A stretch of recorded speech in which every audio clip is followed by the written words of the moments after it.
Hello, everyone. Welcome to ISGyP Live Journal Club for January 2021. My name is Natalie Benet. I'm the moderator today. So the objectives for today's Journal Club are to engage trainees in gaining scientific knowledge and ability to critically evaluate the literature, to offer opportunities for trainees and young members from all parts of the globe to volunteer as presenters and moderators, to provide mentorship, and to engage the future leaders of our field from around the globe. So I just wanted to show, I made this specially for today. I've received some feedback from the surveys, which will pop up at the end of the lecture, and please fill those out because I do read every single one of them, that sometimes folks don't understand the format that we're using to evaluate the literature. And so I made this one-page handout, which summarizes the template that our presenters are using to prepare their presentations. So if you want to, and you're watching this from the comfort of your own computer, if you want to take a screenshot of this template. It's also posted on the website where I put the Journal Club videos. I will also tweet it out. I thought it might be helpful for folks to use as the presenters are talking to follow along. Also, if you are new to evaluating Journal Club articles or research papers, it might be a useful template in that setting as well. So this month's theme is Fallopian Tube, and we will be talking about these three articles. We are going to go a little bit out of order from how they're listed here. We'll talk about the Brouwer paper first, and then the Hecht article, and then the Koyama article third. So this month's presenters are Dr. Levon Katsakhyan. He is a third-year resident at the University of Pennsylvania, and he's joining us for the first time, so we're excited to have him. And then we also have Dr. Pongsuvareeyakul. She is a GYN and breast pathology fellow at my institution, Women and Infants Hospital in Rhode Island, and she is visiting us from Thailand. And Dr. Jaravaza, who is a fourth-year anatomic pathology registrar at Tygerberg Hospital in Cape Town, South Africa, and she is joining us for the second time, so we're glad to have her back.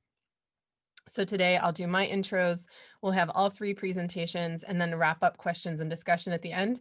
We are not going to be doing polling questions this time just to see how that helps out, but feel free to use that form that I flashed earlier to follow along with the presentations as we go. And you can put your questions into the Q&A section at the bottom and then upvote other folks' questions with that up arrow. And if you have any comments for the presenters, which I give to them afterwards, you can put them in the chat. So now I will stop sharing my screen and we can go to our first presenter, Dr. Jaravaza. Good day. I will be presenting the first article. So this article is entitled Evidence for a Novel Endometrioid Carcinogenic Sequence in the Fallopian Tube with Unique Beta-Catenin Expression. So this study was conducted at the Brigham and Women's Hospital in Massachusetts. So the background to this study is that we know that there are precursors to serous adenocarcinomas in the fallopian tube in the form of stick lesions and the P53 signatures. The difference between the two being that P53 signatures are histologically benign. So both these lesions are limited to the fimbrial end of the fallopian tube.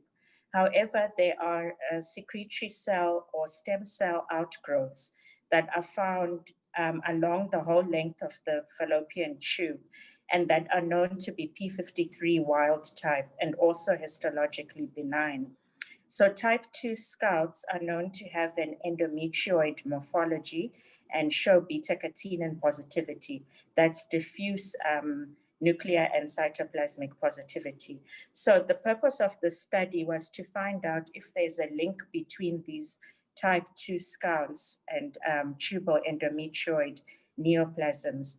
Prior to this article, type 2 scouts had been found to show increased incidence in older women and in women who had extrauterine high-grade serous carcinomas. So there had been no link to date to tubal endometrioid carcinomas. So they looked at 100 cases, which included about 12 controls, and they found that 44% of cases of uterine and ovarian neoplasia were associated with these type 2 scouts. Of significance, they found that 67% of patients with uterine endometrioid carcinomas had type 2 scouts. Then of interest, they also found that type 2 scouts were present in cases of tubal endometrioid intraepithelial neoplasia, and also in the 2 cases that they had of tubal endometrioid carcinoma, they found a similar pattern of beta-catenin staining. So the researchers concluded that they had discovered a possible tubal beta-catenin positive endometrioid carcinogenic sequence.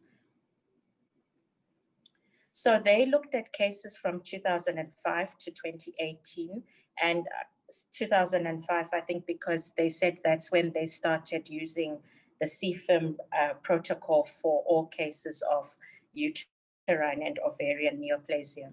So their cases included 12 controls, 42 cases of endometrioid carcinoma in the uteri and ovaries, mucinous neoplasms of the ovary, and extrauterine high-grade serous carcinomas. So in order to diagnose the type 2 scouts, they looked at the H&E slides, which comprised the entire distal tube as per CFIM protocol. And to confirm that these were indeed type 2 scouts, they performed beta-catenin immunohistochemistry on all the cases, and positivity was defined as cytoplasmic and or nuclear staining, which needed to be diffuse. They then calculated the total number of scouts per section, per fragment, per slide. They tried to associate the presence of scouts with epithelial atypia. So they did a case file review for endometrioid proliferations in the fallopian tubes, and then performed beta-catenin immunohistochemistry. In addition, they had 2 cases of tubal endometrioid adenocarcinomas, and in these cases, they looked for features that suggested endometrioid neoplasia, so pre-invasive lesions, and they then termed these lesions tubal endometrioid intraepithelial neoplasia or atypical hyperplasia. As we know, these lesions are not yet strictly defined in the WHO. So in terms of their results, they found a significant association between uterine endometrioid carcinomas and type 2 scouts. However, very few cases had 3 or more scouts per cross-section. They had only 9 cases. And of these, the majority of patients were under the age of 50, and they also had uterine endometrioid carcinomas. They had 5 cases of type 2 scouts that were associated with fallopian tubes in which tubal endometrioid intraepithelial neoplasia or atypical hyperplasia was present. However, only 4 of them showed diffuse beta-catenin positivity. When they looked at the 2 cases with tubal endometrioid carcinoma, in the one case, the patient had a uterine endometrioid carcinoma, ovarian endometrioid carcinoma, and a stick lesion in one fallopian tube. The second patient had associated uterine endometrioid carcinoma. So they found that the diffuse strong beta-catenin positivity was limited to the tubal endometrioid carcinoma, the scouts, and the pre-invasive endometrioid neoplasia. However, the uterine endometrioid carcinomas, the ovarian endometrioid carcinomas, and the stick lesions showed predominantly or exclusive cytoplasmic staining, which was classified as negative according to the study. So this table just illustrates the frequency of scouts in the fallopian tubes of the cases that they looked at, with the significant association with the endometrioid carcinoma of the uterus. This slide illustrates the scout lesion in the first photograph in the top left hand, and the second photograph in the bottom left hand illustrates the different patterns of beta-catenin immunohistochemistry. A is exclusively membranous, and that would be classified as negative, and then B to D show cytoplasmic and nuclear staining, which would be classified as positive according to the study. And then A to D and E to H show the 2 patients with tubal endometrioid adenocarcinomas and their associated scalp lesions with the positive beta-catenin staining. So we know that type 2 scouts are defined by diffuse strong beta-catenin positivity, and this is assumed to be due to a mutation in the β-catenin gene. What's interesting is that uterine and ovarian endometrioid carcinomas that have this beta-catenin mutation still do not show as diffuse staining as is seen in type 2 scouts. And type 2 scouts, as from the previous literature, had not previously been demonstrated in continuity with endometrioid carcinomas that were beta-catenin positive. As such, there was no link between type 2 scouts and endometrioid carcinomas. So the study sought to establish if there was indeed a link between the two. And what these researchers discovered was that the diffuse pattern of beta-catenin that they saw in type 2 scouts, they also demonstrated in a subset of tubal endometrioid in intraepithelial neoplasia and tubal endometrioid carcinomas. And they also found that the lack of diffuse beta-catenin in concurrent uterine and ovarian endometrioid carcinomas suggested that these tubal endometrioid carcinomas were arising by a separate pathway compared to the uterine and ovarian tumors. And then the presence of this diffuse beta-catenin positivity in type 2 scouts, which are non-neoplastic, and then in the tubal endometrioid intraepithelial neoplasia, and then the tubal endometrioid carcinomas could suggest a possible endometrioid carcinogenic sequence in the fallopian tube. Unfortunately, the study has a small number of cases, so it's difficult to attribute the significance of, or to place too much weight on the significance of the findings. What would be interesting to know is why there was a significant association between uterine endometrioid carcinomas and these type 2 scouts. This was not explained in this current paper. There was no molecular correlation to assess for concurrent beta-catenin mutations in these tumors. Diffuse beta-catenin positivity, as I mentioned before, is rarely seen even in endometrioid carcinomas of the uterus with proven mutations.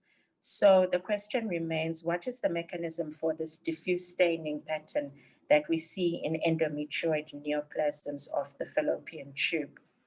And is it possible that there are other factors that could explain the link between beta-catenin positive endometrioid fallopian tube lesions?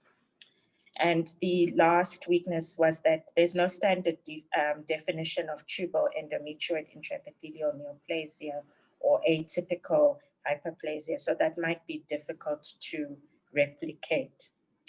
However, this study does add some more information to our understanding of endometrioid neoplasms of the female genital tract, and it could be expanded on with molecular studies and larger case series, and the clinical implications and behavior of these tumors relative to those that do not stain with beta-catenin remains to be seen. Thank you. Okay, thank you, Dr. Jaravaza. That was a very good summary of a complicated topic. I think the last time you were here, we also threw a very complicated paper at you. And just for those who are with us, the articles this month follow a theme. So they all approach this concept of type 2 scouts or beta-catenin signatures, all from a little bit of a different point of view. And Dr. Jaravaza and I discussed this paper via email before she presented today. And I thought it was very interesting how the cases were selected. You and I, Dr. Jaravaza, discussed the concept of their control population, which I'm not sure if those were non-tumor cases. In their discussion, they kind of hint that they were non-tumor cases, but then in their methods, they do say that they use their CFIM protocol for uterine or ovarian epithelial neoplasia. So it seems like they would have only done CFIM on cases of tumor.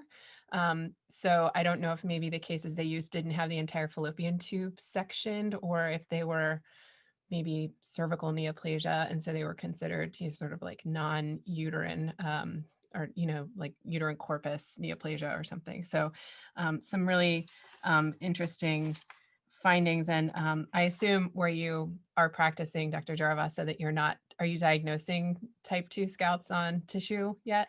Oh, no. Yeah, I don't know very many people who are, but like you said, I think in your final slide that it's going to drive the conversation forward. And I think that's where we are with this right now, which is obviously a necessary step. So it was a really good job on a very complicated paper. And so now we can go to Dr. Pongsuvareeyakul. Are you ready to share your screen? Hello everyone, my name is Pongsuvareeyakul from Women and Infants Hospital of Rhode Island. I'm glad to be here today to talk to you about endometrioid tubal intraepithelial neoplasia or ETIN of the fallopian tube. This study was published in International Journal of Gynecological Pathology in 2020.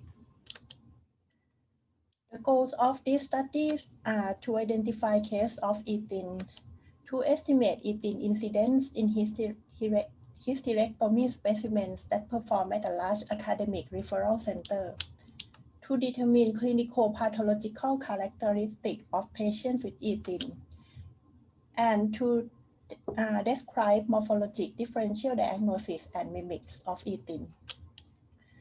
Before we talk about ETIN, I would like to give you some general information about SCOUT of the fallopian tube. SCOUT or secretory cell outgrowth is the proliferation of secretory cells of the fallopian tube. The immunoprofile of SCOUT shows wild-type p53 and loss of PAX2 expression. PAX2 is a nuclear transcription factor. It is essential for embryonic development of Mullerian organ. It can be expressed in non-neoplastic Mullerian epithelium. The fallopian tube is lined by Mullerian epithelium that has potential to undergo many types of epithelial differentiation. The epithelial proliferation other than serous type have been described in the fallopian tube. SCOUT can be divided into two types depending on type of epithelial differentiation. Type 1 shows serous differentiation. This type has been considered as a precursor for p53 signature that has potential to progress to cystic and high-grade serous adenocarcinoma. And type 2 SCOUT is the proliferation of endometrioid type epithelium. This type shows abnormal beta-catenin expression, whereas the beta-catenin expression in type 1 is normal. The abnormal beta-catenin expression is a surrogate for underlying CTNNB1 mutation. This mutation has been found in a quarter case of endometrioid adenocarcinoma of the ovary. The presence of abnormal beta-catenin in SCOUT type 2 suggests that this lesion might be a pre-neoplastic lesion for ovarian endometrioid adenocarcinoma. But the gene mutation in SCOUT type 2 has not yet been confirmed. In this study, they report the ETIN. The ETIN is a subset of SCOUT type 2, and ETIN has architectural complexity similar to hyperplasia of the endometrium. This study reports 4 cases of ETIN in 5-year period. Cases of metastatic carcinoma with endometrioid morphology were excluded, and the immunohistochemical stains were performed in 2 of 4 cases. This is a table of clinical data. The patient age ranged from 60 to 75 years old. In 3 of 4 cases, ETIN were associated with endometrial neoplasia, and ETIN were reported as incidental findings. No adjacent endometrioid tumor or desmoplastic response was seen. There were no recurrence in up to 49 months. In part of gross and microscopic findings, ethin was small and microscopically identified. It was located focally in fimbrial plica. Ethin consists of poorly circumscribed groups of clouded glands with endometrioid morphology and show pale oval nuclei without cytologic atypia and abundant cytoplasm. In some cases, ethin shows secretory change and apical cytoplasmic vacuoles with luminal secretion. No obvious inflammatory infiltrate or desmoplastic stromal reaction was seen in all cases. The immunostain in 2 of 4 cases show Y-type P53 and low Ki67. The ethin in the other case were too small and they were not present on the level sections, so they could not be performed the additional immunostaining. These pictures were ethin from case number 1 to case number 3. In picture A and B, ethin were focal and were located in fimbrial plica. They were a poorly circumscribed group of clouded glands with endometrioid morphology. The cells also contain abundant cytoplasm without cytologic atypia. In picture C, the arrow points to the tubal mucosal erosion, but no desmoplastic stromal reaction was seen in ethin. In picture D, the arrow points to the overlying tubal epithelium. Below this was ethin that showed intraluminal secretion. These pictures were from case number 4.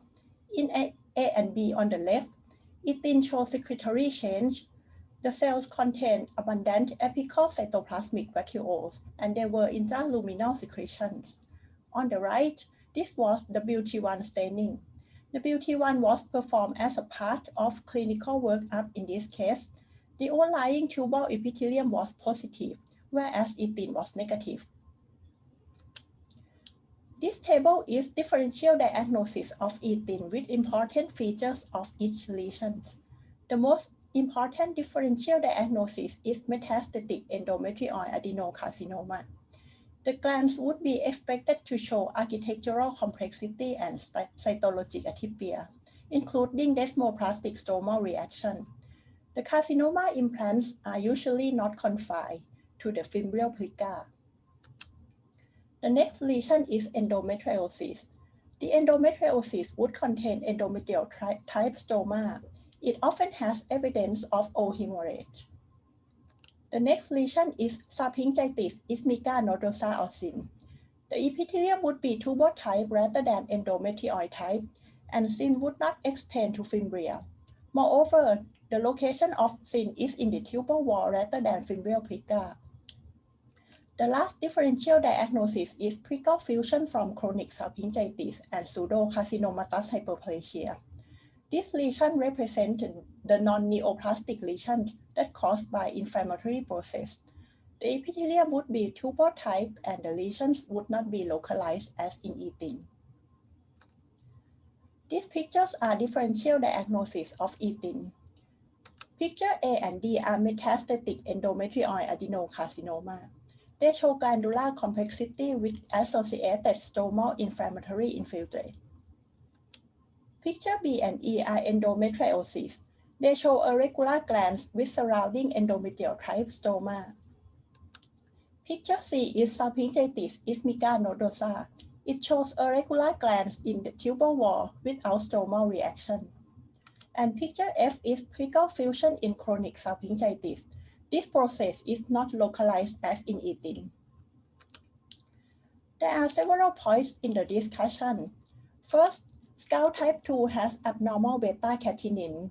The abnormal beta-catenin is a surrogate for underlying mutation of CTNNB1. This mutation has been found in endometrioid adenocarcinoma of ovary. So this study suggests that Scout type 2 may represent a precursor for low-grade endometrioid lesions in tube and ovary. Ethin is a subset of Scout type 2. This lesion shows similar morphology to endometrial hyperplasia.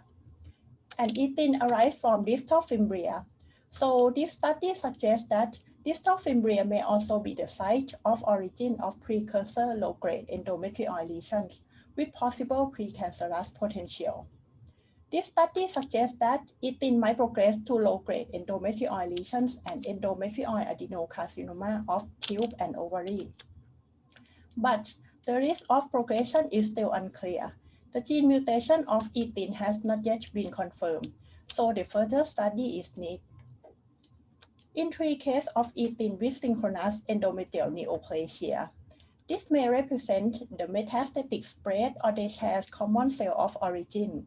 It is possible that there is some clonal relationship between eating and endometrial lesions, similar to those seen in synchronous endometrial and ovarian carcinoma. There are some limitations in this study. In this study, eating is too small and insufficient for further genomic studies, so this study can not entirely exclude the possibility of metastasis from endometrial carcinoma to the fallopian tube. The next part is strength, weakness, and areas for improvement. I thought the strength of this study is the description of the clinical and pathological features of eating, including morphologic differential diagnosis and mimics of eating. The weakness of this study is incomplete submission of the fallopian tube. The ampulla and isthmus was variable submit for histologic examination. So this may affect the incidence and the definitive location of eating. And the areas that need to further study are the expand morphologic spectrum of eating and scalp type 2, and immunohistochemical and molecular phenotypes of eating and scalp type 2, including the relationship between this lesion and endometrioid carcinoma of tube and ovary, and clonal relationship between eating and endometrial cancer. There are some interesting points of eating for clinical application. First, this study shows the association between eating and endometrial neoplasia. So when eating is present, particularly in postmenopausal women, further evaluation of endometrial lesion may be considered, such as the radiology workup or endometrial sampling. And eating is included in the differential diagnosis of many conditions.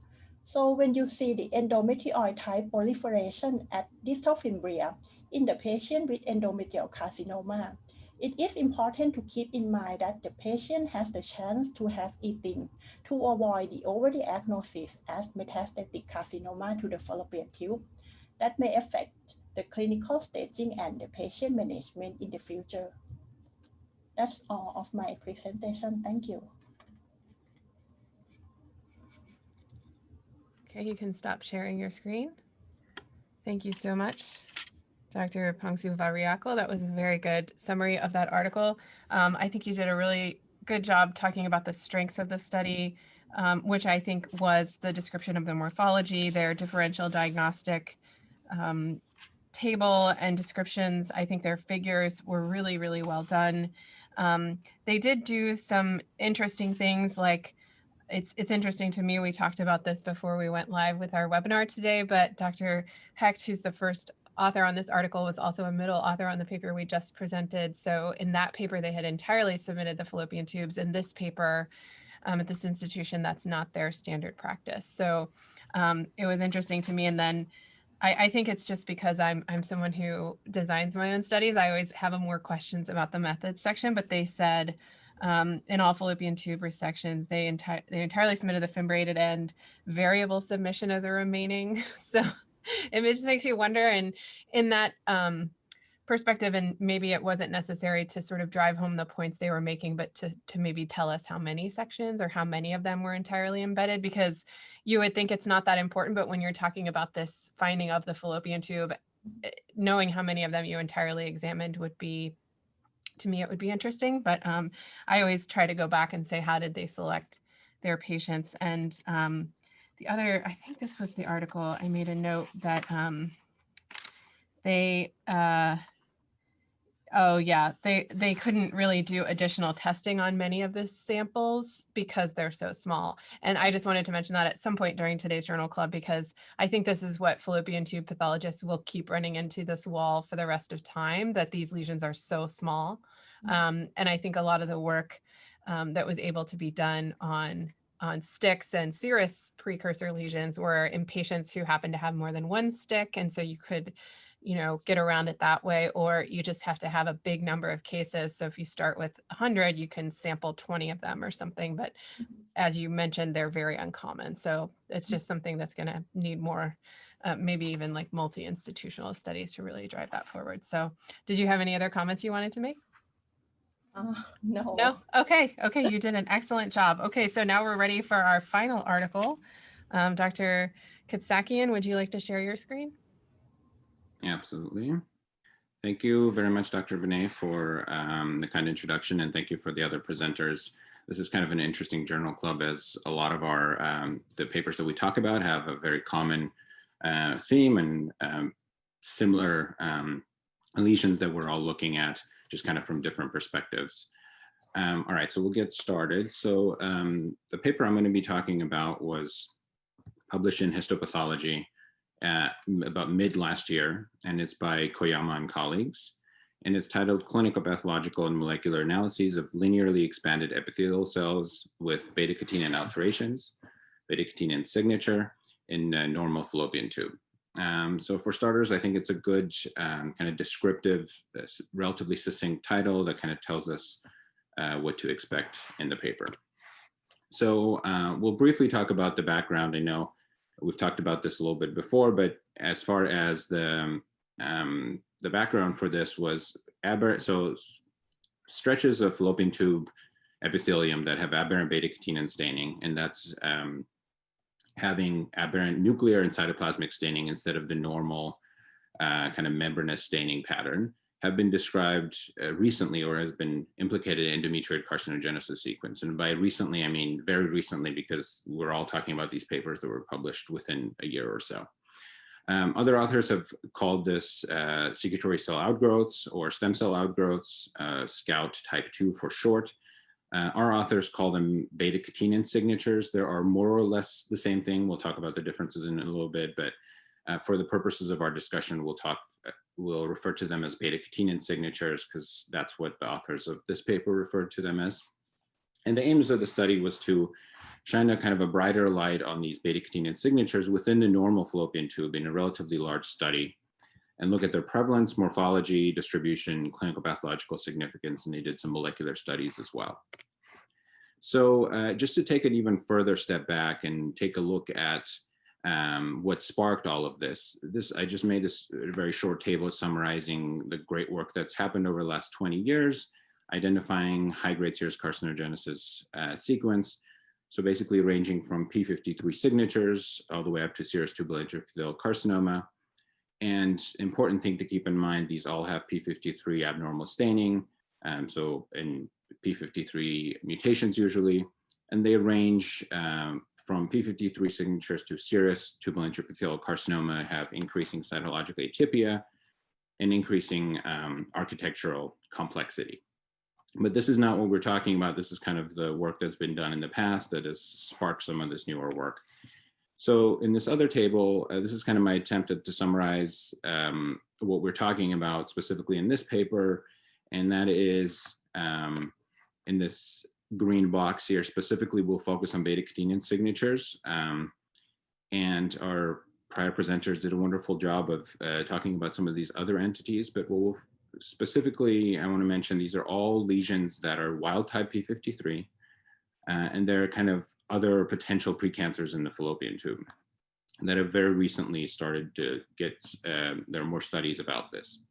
And there's really no uniform nomenclature at this point, but if we focus specifically on beta-catenin signatures, they have more endometrioid morphology, as in they only have a few ciliated cells. They usually don't have a lot of ciliated cells. They have loss of PAX2, and they have aberrant beta-catenin staining. And then usually they don't have overt architectural complexity that's usually with an E10. And as discussed earlier, these have been kind of implicated in the endometrial neoplasia kind of sequence. So with all of that in mind, let's go into the methods of the study. So the authors, the final cohort consisted of 64 cases. These are all from patients who had bilateral self-injectomies at this institution. all processed via CFIM protocol, so meaning the entire fallopian tube sectioned and entirely submitted. And this was all within about a year. So they looked at the proximal fallopian tube, and they also looked at distal fimbriated and distal non-fimbriated end. They stained all of the cases with beta-catenin, Ki67, and BCL2. And two representative cases, these were from 2 different patients, which encompass about 8 beta-catenin signatures, were microdissected and subjected to molecular analysis by Sanger sequencing, and the molecular analysis was mostly just to the hotspot region of CTNNB1, which is the gene that encodes beta-catenin, and the exon 3 of that gene. So if we look at the results, 20% of the patients had beta-catenin signatures. These ranged anywhere from 1 to 12. 12 was kind of on the high end. There was only one patient that had 12, but mostly each patient had usually around 3 to 4. So patients with beta-catenin signatures were significantly younger. So the ones that had them the median age was 44 years old, and the ones that did not was 57, and this was statistically significant.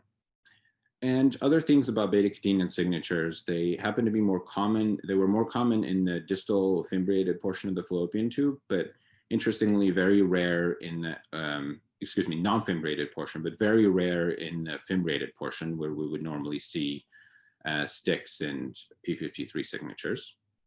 There was no increase in KI labeling, so no increase in proliferation index in any of the cases of beta-catenin signatures. And then most of the cases, greater than 90%, were composed of secretory cells, this is staining with BCL2. And then none of the cases that so they included some cases that had ovarian and endometrioid adenocarcinoma, but none of those happened to have beta-catenin signatures. And so they identified in the 2 patients that they did molecular analysis in, they identified 3 missense mutations in CTNNB1 gene in the hotspot region, and this was out of the 8 that were studied.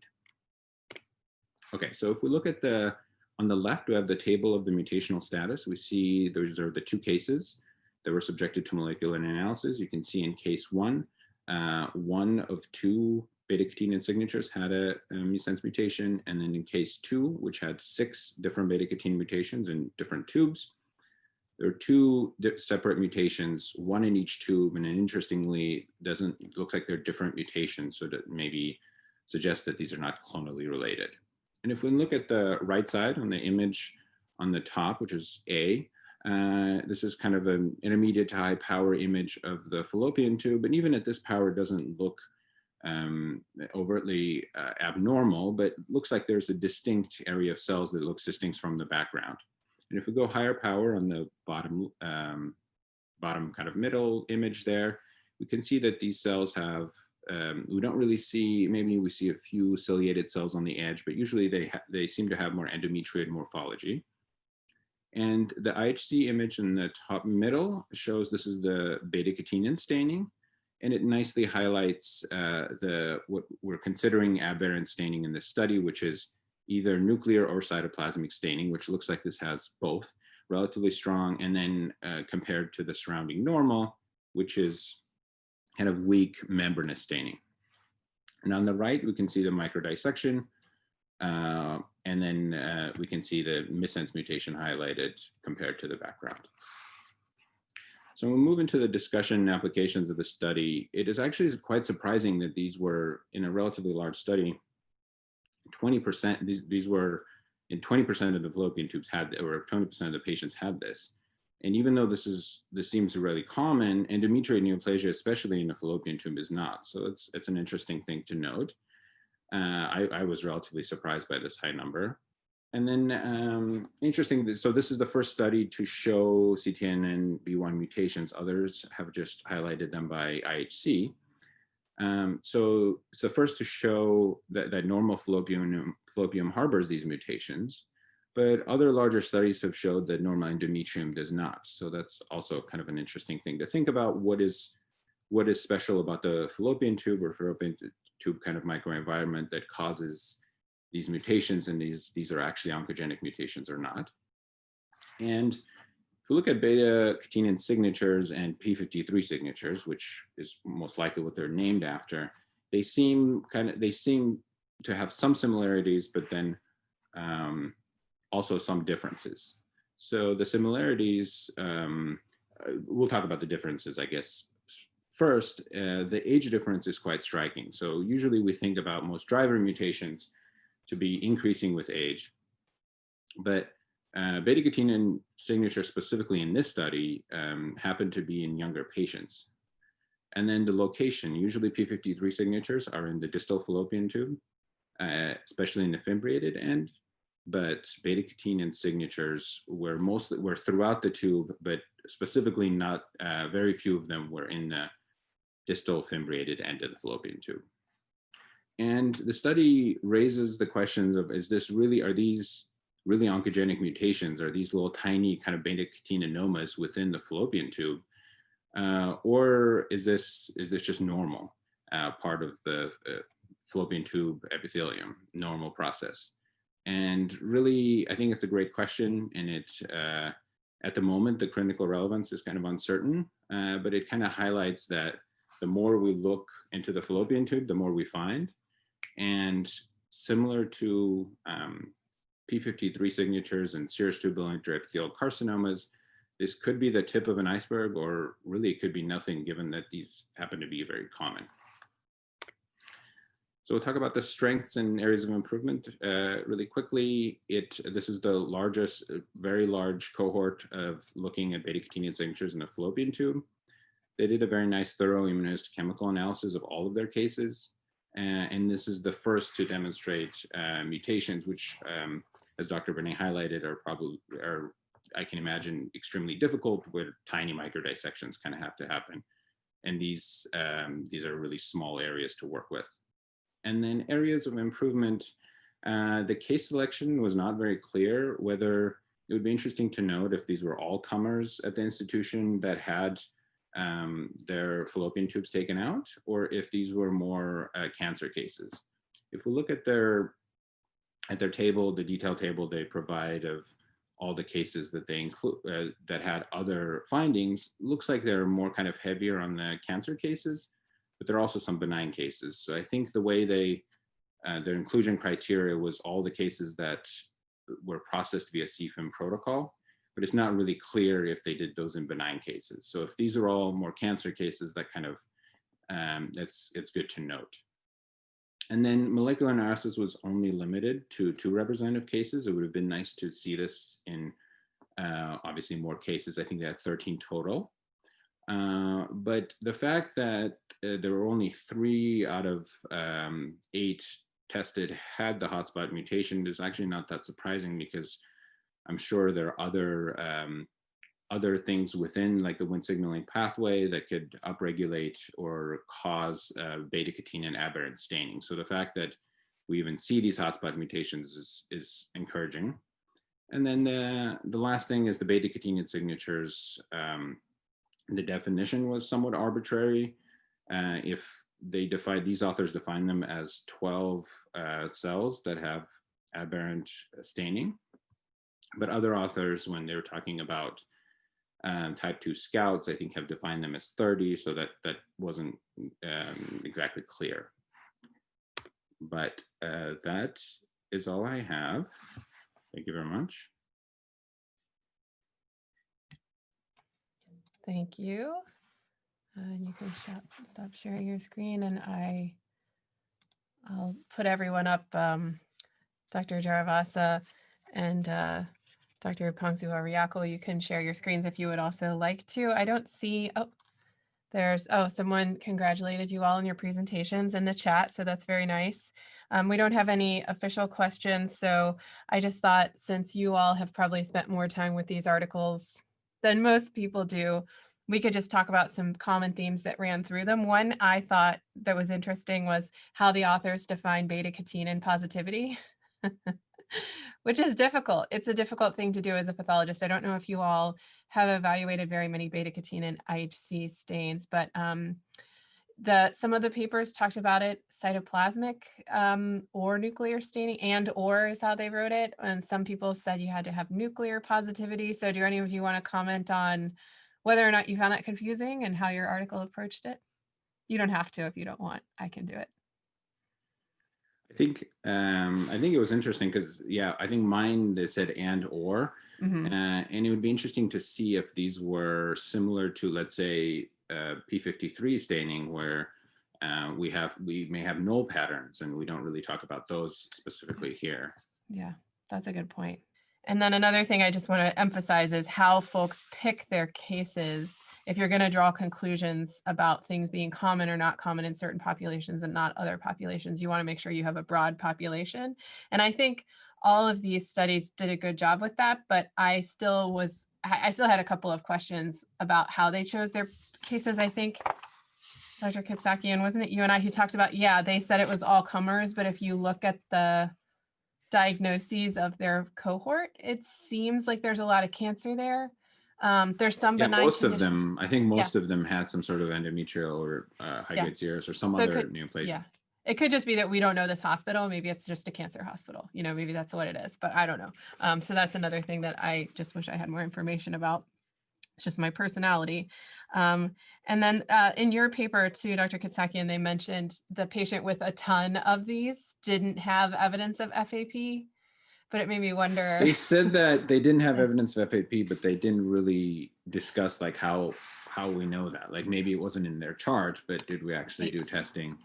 Right, and you know, could you go the other way and take a bunch of FAP patients and look at their fallopian tubes and see what's happening there? I don't know, maybe somebody's right. I couldn't find that. I did briefly look, but that would be another thing that would be interesting, because we know that a lot of the work with the serous tubal, you know, the sticks and things like that came from BRCA patients, and that was a way to sort of enrich for them. So, okay, does anybody have a closing comment or anything? No? Okay, well, thank you so much. I know this overlapped scheduling wise in the US with the swearing in of our new president. So I appreciate everyone who took the time to come, and all of our international colleagues who are joining from all over the world, all different time zones. We really appreciate you. And on your way out, a survey will pop up. And if you take that, I can use it to sort of change the format. Oh, somebody popped up a question in case we, oh my goodness gracious. Oh, okay. For the second paper at Beth Israel Deaconess, the protocol between 2014 to 18 was to use CFEM for all cancer cases. For benign cases, such as staphyloidectomy for sterilization, the protocol was to submit the entire fimbriae on one block and cross sections in another block, but the number of blocks of cross sections based on which resident or pathologist. Okay. So he is a second author of the paper. Thank you, Dr. Lynn. I appreciate that. Such immediate feedback. And then when dealing with, and someone else asked a question, when dealing with bilateral microscopic fimbrial lesions with morphology suspicious for ETIN, so this is a couple people's papers here, in a patient with synchronous endometrioid, low-grade, FICO grade 1 carcinoma, are there any available ancillary tests to exclude or confirm metastatic endometrioid carcinoma when beta-catenin immunostaining pattern is similar in both tubal and endometrial tumors? Could the presence of endometrial type stroma favor an independent tubal EIN arising from endometriosis instead of ETIN? I don't know of anything. I think that they touched on this in Dr. Pongsuvareeyakul's paper about clonality of these versus, and I think it was their final paragraph about addressing whether or not they represented metastatic disease, that you could do clonal studies. But I think you would run in often to the same problem of not having enough tissue to test. I think that was their comment.